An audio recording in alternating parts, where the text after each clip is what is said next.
These are a couple of snakes that we had actually caught at another property lady. It's a relocate.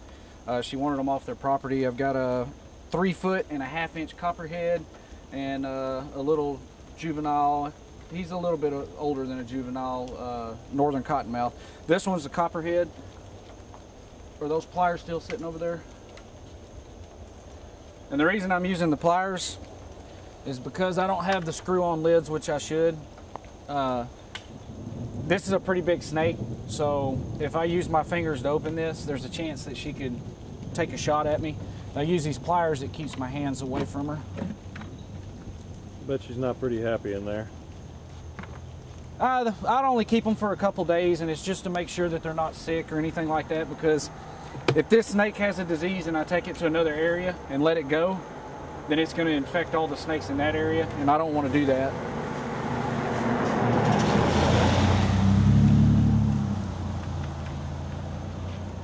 Beautiful snake though. Yeah, this is a big eastern copperhead. Let me set her down here. See if she'll stay still. Way you identify these copperheads, of course, you can tell it's venomous because it has a triangular head.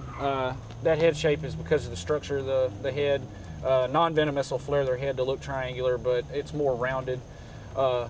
Once you get it figured out you're dealing with a venomous snake, though, you can tell these are easterns because of this pattern. It looks just like Hershey Kisses. So you just remember, you see this Hershey Kiss pattern, you're dealing with an eastern copperhead. These actually cause the most envenomations because people will be walking through their yard at night or whatever barefoot, walking a trail, or out camping or whatever, and no flashlight, and these guys like to hunt locusts and stuff in your yard, so they end up stepping on them. That's why they cause the most envenomations. It's not because they're aggressive or anything like that. We're going to take her out here and let her go. I've had her long enough.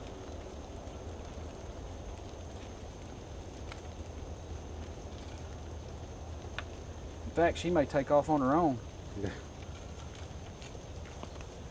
Yeah, I think she's ready to go home. Yes, she is. And as you can see, as she goes into those leaves, man, I mean, and she's actually a little bit lighter color, but if she was one of the darker colors, you wouldn't even be able to see her laying in those leaves, and if you're not using a flashlight or something, you'll step on her and be envenomated. All right.